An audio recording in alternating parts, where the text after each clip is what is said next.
Lançar luzes sobre uma questão significa redirecionar a atenção do espectador.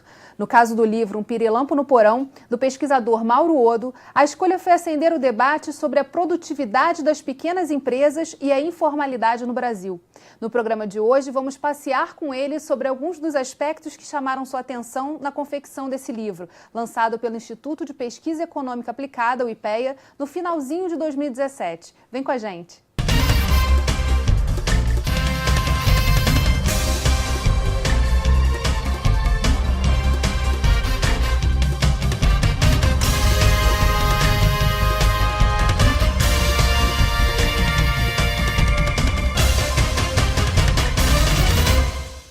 O Rio em Foco recebe o pesquisador do IPEA, Mauro Odo, e autor do livro Um Pirilampo no Porão, um pouco de luz sobre os dilemas da produtividade das pequenas empresas e da informalidade no Brasil.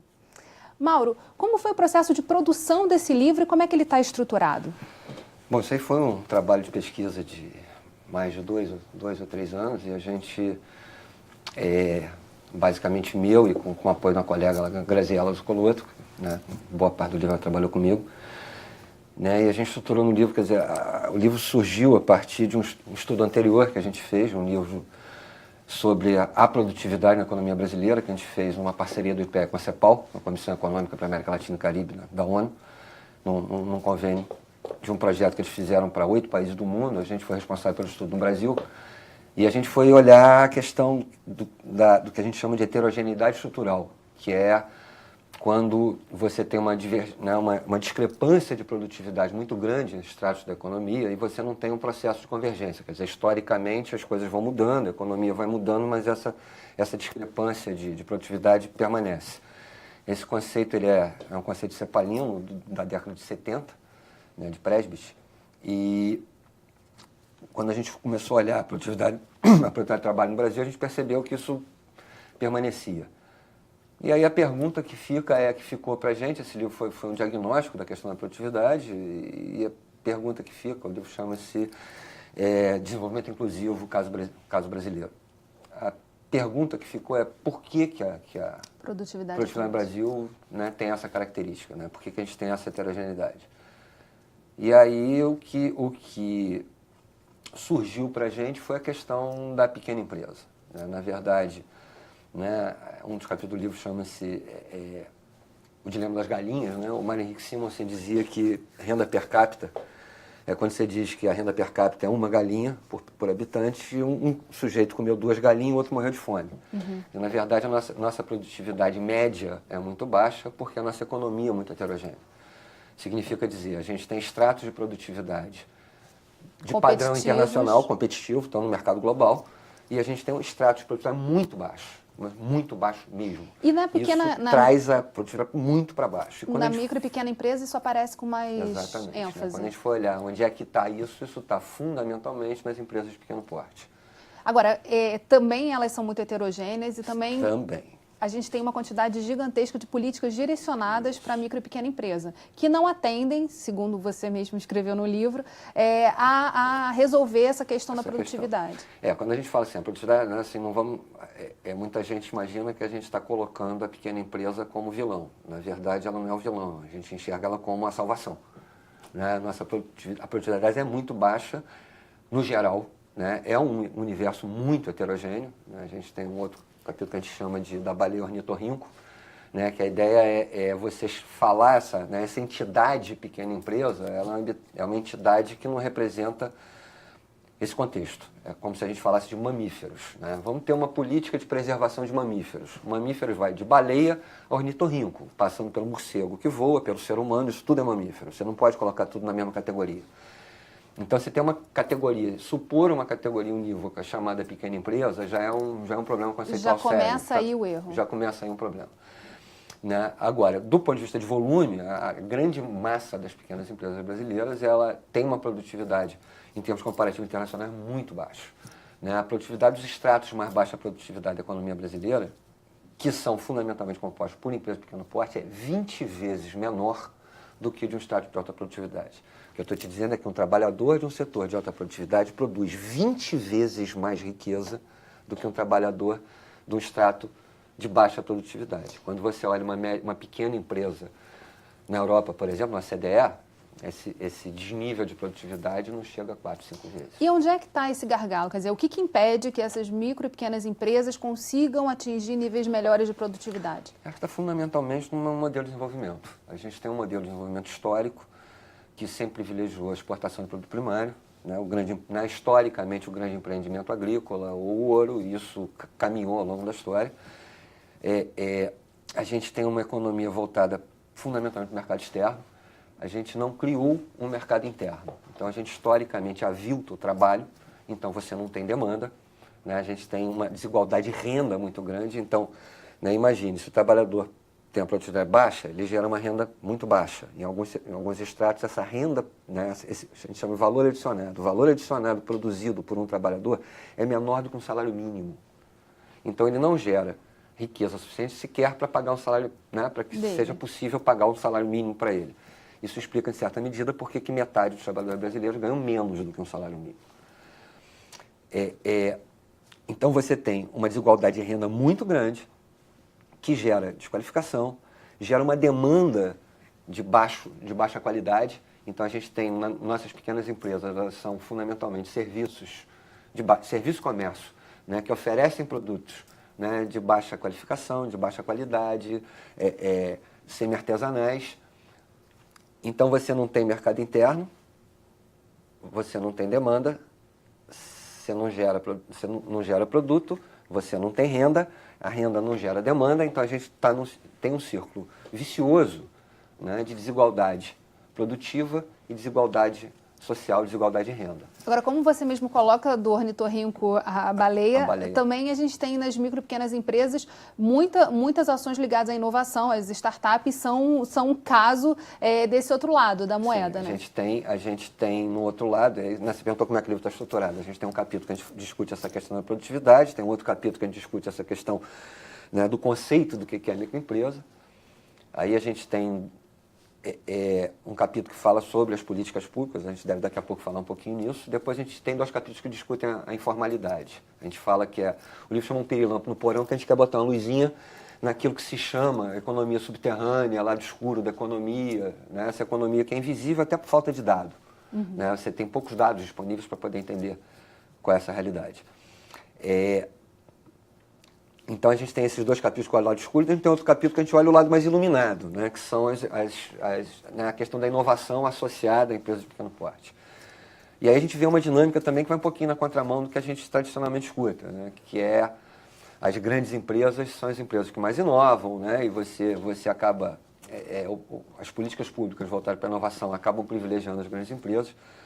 E aí é uma questão de como é que você olha o número. A gente tem um número que é assim, a propensão a inovar. O que é a propensão a inovar?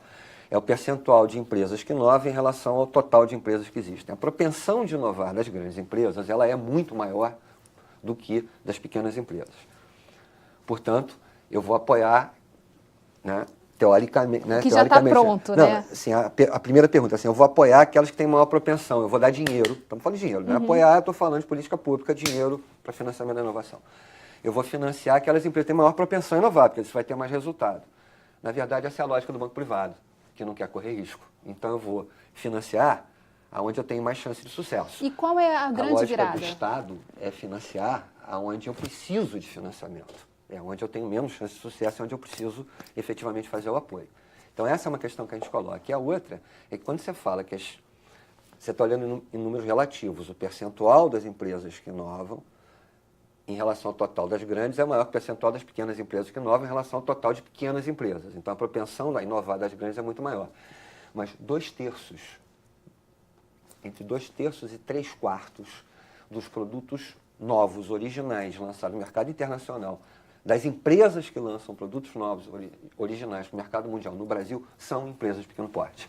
Então, esse percentual é muito pequeno, mas como o volume de pequenas empresas é muito grande, em números absolutos, a gente tem muito mais empresa de pequeno porte inovando do que empresa grande. A gente vai continuar conversando sobre isso no próximo bloco e falar também sobre a importância de tratar a pequena empresa com uma política muito mais direcionada e a realidade que foi estudada nesse livro. Você não pode perder. Rio em Foco aqui, política e economia caminham juntas.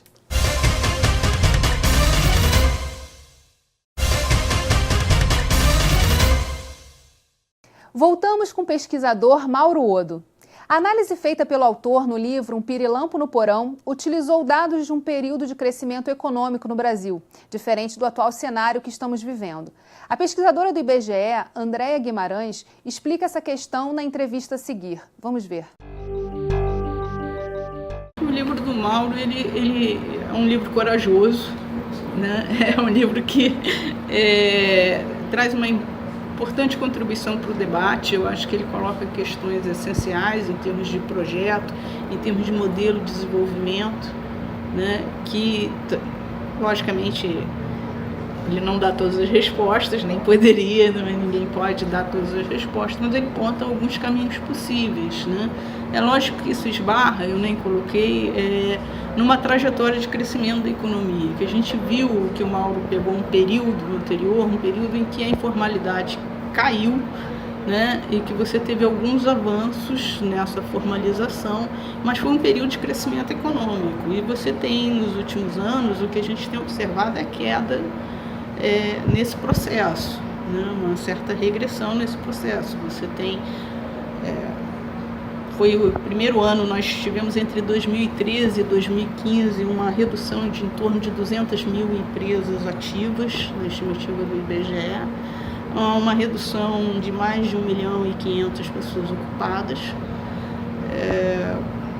Você teve um crescimento muito grande, mesmo a MEI, que foi criada a partir de 2009, que houve um avanço na formalização. Se você pensar que você está dando a muitos trabalhadores que eram autônomos a possibilidade de ter uma cobertura e uma formalização dessa atividade que ele desenvolvia, mas as nossas estimativas, nossas informações, é uma taxa de inadimplência superior a 50%.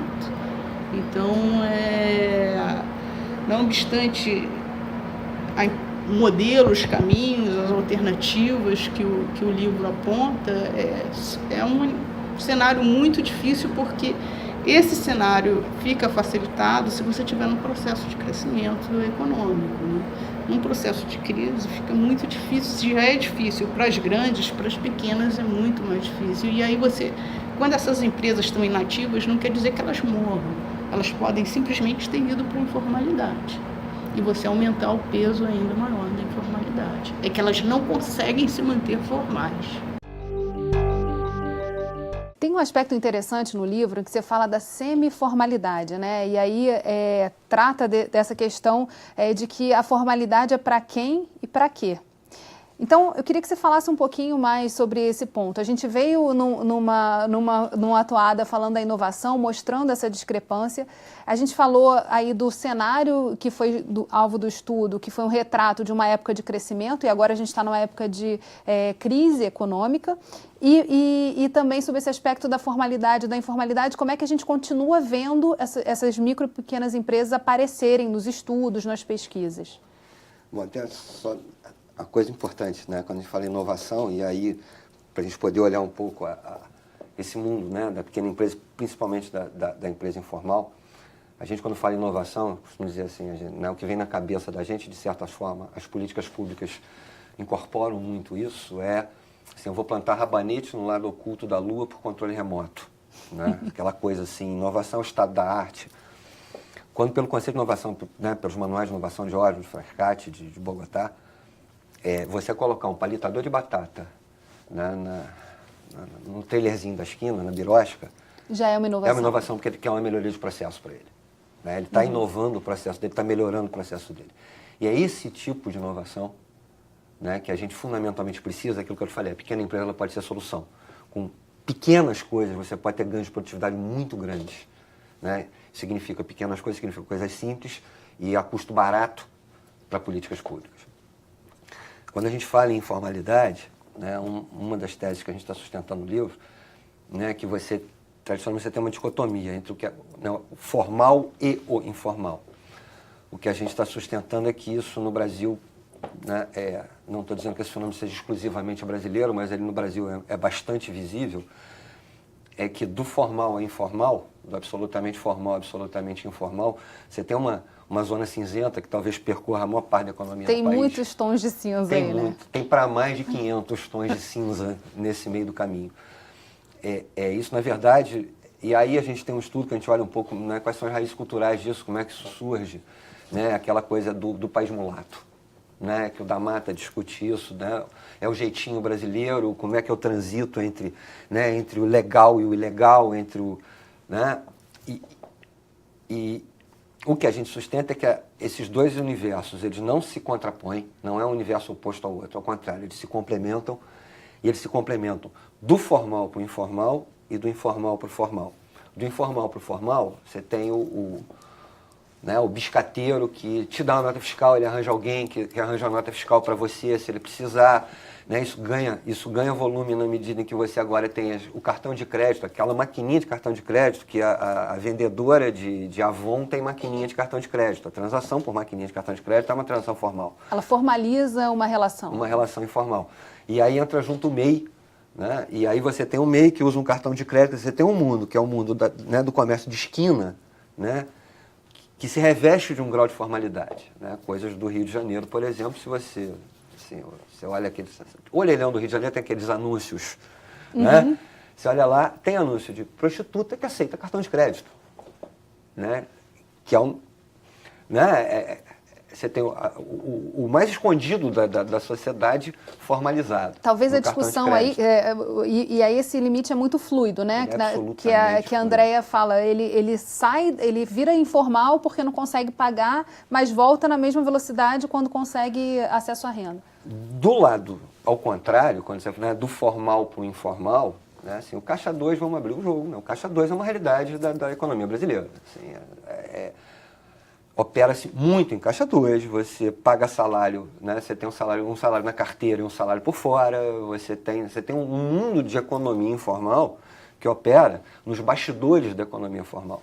E eu dou dois exemplos assim, um deles é como é que você constrói uma cadeia de consumo e produção, que é a cadeia, né, no livro a gente está dizendo a cadeia de consumo e produção do automóvel. Né? Você tem um bem de consumo, que você pensa, isso aí é uma indústria transnacional e tal. Né? Você tem uma indústria transnacional que produz automóveis, você tem um centro de pesquisa, como sempre, da Petrobras, desenvolvendo combustível. Mas quando você olha a cadeia, né, por exemplo, no mercado de autopeça, você tem a peça original da fábrica, você tem a peça do mercado paralelo, você tem a peça falsificada e você tem a peça roubada. Isso tudo acontece no mercado.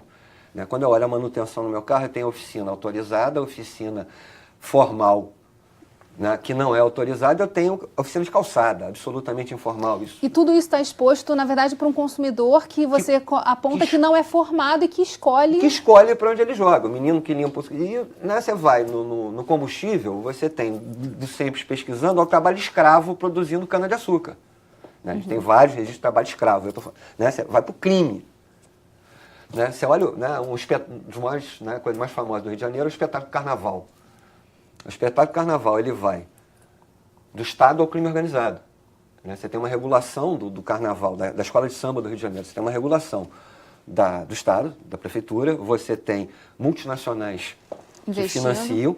Você tem a indústria de turismo. Você tem agências de turismo, hotéis, né? Até trabalho voluntário, cooperativas, grandes estrelas que cobram cachês milionários para participar, você tem gente que trabalha com carteira assinada, gente que trabalha sem carteira assinada, até a contravenção, né, que regula a outra ponta do negócio. Isso tudo é um negócio carnaval. E para a gente concluir só esse bloco e partir para o seguinte, dentro desse caos, né, na verdade, dessa quantidade de nuances que existe, como o pesquisador Mauro Odo olhou para isso e trouxe algumas luzes? Na verdade, você conseguir dados sobre isso é muito complicado. Né? Assim, a economia informal, ela, por definição, né, você não tem registros administrativos dela. Então, a gente tem que tentar pescar o que a gente consegue. Você tem algumas estimativas sobre informalidade e um pouquinho olhar a realidade, né? Entender que o Brasil não é Dinamarca, né? Que a gente tem uma realidade própria, que a gente precisa entender essa realidade. Tem que ser muito mais qualitativo esse estudo do que quantitativo.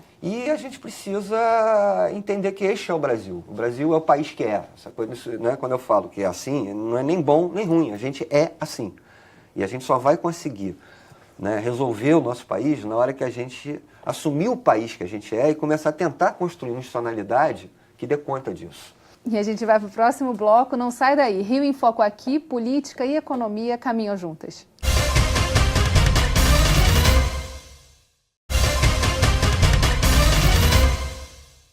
Hoje, alguns dos principais desafios enfrentados pelos micro e pequenas empresas são o excesso de tributos, a burocratização e o difícil acesso a linhas de crédito. Quem explica é o especialista Carlos Mussi. Vamos ver. O Estado brasileiro, primeiro, ele tem uma grande complexidade tributária, né? O Estado brasileiro é dividido em 3 níveis, no sentido federal, estadual e municipal, cada um com o seu tipo de regulamentação.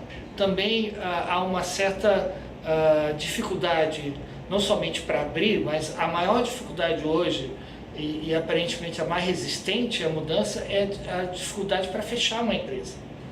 E, portanto, o Estado se torna, como eu coloquei, um sócio, quase que sócio imaginário e real desde o início da sua ideia sobre o seu empreendimento. Porque ele vai começar a cobrar seus impostos, vai exigir toda uma regulamentação. Primeiro, quer dizer, nós temos todo um histórico de um sistema bancário muito pouco hospitaleiro ao pequeno e médio empresário em geral. Ele tem que quase que buscar recursos próprios ou da família, ou via empréstimos com outros, e não via o sistema bancário, porque é um sistema ainda muito caracterizado por a ideia de garantias, no qual muitas vezes as pessoas não têm, né? E muito avesso a risco, dado que a rentabilidade dele é assegurada, ainda que menor, em outros tipos de aplicações, em outros tipos de empréstimos para eles muito mais seguros, né? Portanto, o pequeno e médio empresário tem essa dificuldade de criar um histórico de crédito. A gente falou um pouco da cultura, né, de todos esses tons de cinza que a gente vê, que é possível ver quando se olha a realidade. E aí você tem as soluções que vêm crescendo. O microcrédito produtivo orientado foi uma solução que começou a ser posta nesse momento ainda de crescimento econômico como algo para poder fomentar de fato esses pequenos negócios. Que outras soluções você enxerga no campo que podem ser respostas ao que a gente está falando de uma política mais direcionada a resolver os problemas da micro e pequena empresa na diversidade e na pluralidade que eles existem? A primeira coisa é a gente ter ideia que a gente não vai ter política para a microempresa, né? Você tem que entender, né? Você precisa criar algum tipo de categorização para poder direcionar instrumentos específicos para necessidades diferentes. Você pegar no setor de alimentos, de serviço de alimentos, duas empresas do mesmo porte, do mesmo setor. Uma é uma franquia da Starbucks, outra é uma birosca no Alto Amazonas. As necessidades e até a perspectiva do empresário é muito diferente. Uhum. Né? Talvez esse cara da Starbucks queira abrir outra filial e crescer e ter uma rede, aquele lá está gerando emprego para ele, para a família dele. Está ótimo ali. Tá. E não adianta, você vai oferecer financiamento para ele e fala, não, doutor, obrigado, eu estou bem assim. Né? São realidades muito diferentes que a gente primeiro precisa entender na hora de desenhar a política pública. Né? A segunda questão o que o Carlos Mussi chamou a atenção é muito importante. As pequenas empresas elas têm, dentro da regra do sistema financeiro brasileiro, a possibilidade de operação das pequenas empresas é muito grande. As taxas de juros são monstruosas, o nível de garantia exigido é muito alto, porque os bancos estão a cavaleiro, acumulando lucros de bilhões e bilhões por ano, né, aonde eles já operam, então eles não têm por que abrir para um mercado que é um mercado de risco. Uhum. Né? Algumas iniciativas foram efetivamente bem sucedidas, o microcrédito do BNDES, principalmente BNDES e Banco Nordeste, né, foram duas bem exitosas. Eu acho que principalmente o cartão BNDES foi um instrumento, né, assim, um instrumento muito exitoso. Ele caiu para metade o número de operações dele agora no ano passado, mas ele ainda é um instrumento exitoso, porque ele simplifica o processo de obtenção de crédito, em primeiro lugar. Segundo, ele oferece uma taxa menor, que é a taxa de balcão do banco, apesar de ainda não ser uma taxa baixa. Terceiro, que ele está diretamente vinculado ao financiamento de bem de capital. Então ele financia aquela inovação que a gente estava falando ainda há pouco, aquela inovação que é a inovação que a empresa brasileira precisa. E terceiro, ele está vinculado à aquisição de equipamentos da indústria brasileira. Então você também gera demanda para pequenas, médias empresas brasileiras que fabricam bens de capital. Então ele é um instrumento bastante exitoso. Agora, o problema é que se a gente olha eles e outros, né, um dos capítulos do livro fala isso, a gente tem só a nível federal, e a gente não entrou no estadual e no municipal, você tem uma miríade enorme de políticas públicas voltadas para apoio à pequena empresa. O próprio Mussi, ele fala uma coisa que é muito interessante, ele fala que microempresa é igual ao discurso de Miss. Né? Toda Miss, quando entrevista, o que você quer para o mundo? Ela fala, eu quero implantar a paz. Quando você pergunta para qualquer agente público, qualquer político, qualquer candidato, né, qual é a sua prioridade? As pequenas empresas. Todo mundo fala em pequena empresa. Se você olhar, não tem nenhuma política pública, nenhum plano de desenvolvimento, nada que não tenha uma linha para a pequena empresa. E aí você começa a gerar uma miríade de instrumentos dispersos, né, não coordenados, não focalizados. Então você, na verdade, não tem uma política para a pequena empresa. Você tem um monte de instrumentos dispersos. Na verdade, você não tem um projeto de país, aquilo que a gente falou lá no primeiro bloco. Você não tem um projeto nacional de país que coloque a pequena empresa no centro do processo de desenvolvimento, como é em outros países. O mercado interno no centro do processo de desenvolvimento, esse mercado interno ele é sustentado pela pequena empresa. Então, o que a gente vê é a pequena empresa brigando pela migalha que cai do prato, e não para estar dentro do prato. E quem consegue brigar pela migalha que cai do prato são exatamente os segmentos das pequenas empresas mais organizados, que têm associações e tal, que na verdade são os que menos precisam, mas eles conseguem fazer lobby. Tem voz, né? Eles têm voz e conseguem. A grande massa sequer é atendida por isso. Agora, a gente já está caminhando para o final do programa e eu queria saber do autor do livro, né? O objetivo foi lançar luzes sobre essas questões que a gente conseguiu falar de um pouquinho delas, mas tem muito mais no livro. Depois a gente vai deixar o link para vocês acessarem essa publicação. Mas quais são as expectativas pós-lançamento do livro? Que eu já sei que o livro já está quase esgotado, né? A ideia foi trazer para o debate. Quer dizer, a pequena empresa, eu acho que ela, não vou te dizer que ela não é estudada, você tem estudos de pequena empresa, mas eu acho que ainda bem aquém do que elas representam na economia do país. Também estão esparsos e dispersos, né? Dispersos, e a gente, quando você fala em pequena empresa, você está falando 50% do trabalho no Brasil é informal.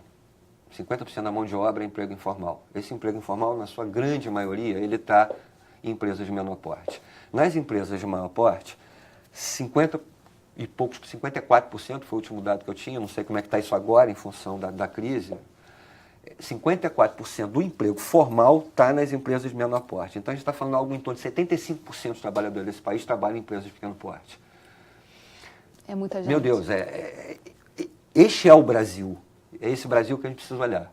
Então a ideia foi tentar trazer um pouco disso, trazer isso para o debate do Estado, das políticas públicas, para o debate acadêmico, né, para a gente começar a tentar olhar, acender uma luz para esse mundo que está no escuro, que eu não vejo a possibilidade da gente fazer uma trajetória de desenvolvimento, de inclusão e de acabar, de superar essa desigualdade de renda, né, imoral quase que a gente tem nesse país, sem olhar para esse mundo da empresa de pequeno porte. E para uma segunda fase tem também esse olhar para o campo, né? Quer dizer, tentar entender que essas realidades se diferem ainda mais quando você vira para a área rural. Para a área rural, porque aí é um modelo concentrador ainda maior, você tem, né, o grande negócio rural, numa parte do país você tem a pequena propriedade de produtividade muito baixa, de quase, né, que mal chega à subsistência. Mas em outras regiões você tem pequenas propriedades produtivas que exportam na fruticultura do sul. Então você tem um outro universo, né, com uma associação de porte também, que é bastante interessante, que pode trazer soluções enriquecedoras e que precisa ser melhor entendido também. Infelizmente o Rio em Foco chegou ao fim. Obrigada a você de novo por estar aqui com a gente. Eu que agradeço assim, muitíssimo. A gente não produz para botar na estante, né? Então assim, a oportunidade de mostrar um pouquinho do trabalho que a gente está fazendo. E eu agradeço você também, telespectador, que acompanha a nossa programação. A gente se vê no próximo programa. Aproveita e segue a gente nas redes sociais, Facebook, Instagram e Twitter.